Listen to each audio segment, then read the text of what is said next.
एणिकी ration कार्डधारी को 1000 टंका नगद राशि मिल। भारत सरकार यह नुआ योजन जदि आवेदन करना तेज तुरंत आवेदन प्रक्रिया रे भाग नियंतु। वर्तमान भारत सरकार एक नुआ योजना आरंभ करने को जाउछंती। एथिरे राशन सह मासिक 1000 टंका प्रदान करा जिवो।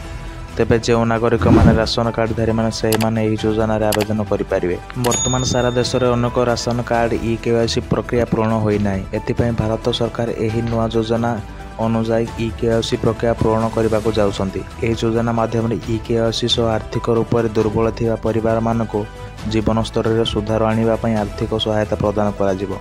एठारे आर्थिक भाव दुर्बल थिबा परिवार को मासिक 1000 टंका दिया जिवो। सेमानक आत्मनिर्भरशील करने को प्रयास करा जिवो। नव वर्ष जनवरी मासरू यह योजना लागू करा जिवो। एथिपाई जे लोक माने एपर्यंत ई-केवाईसी आवेदन प्रक्रिया भाग नहीं नांती सेमाने खूब शीघ्र आवेदन करंतु। एथिपाई डिसेम्बर 30, 2024 तारिख को आवेदन पाई शेष तारिख भाव रखा जायछि। जो माने अवधि मध्य ई-केवाईसी आवेदन करि न करंती सेमाने नव वर्ष ठारो राशन नेबार वंचित हेबे।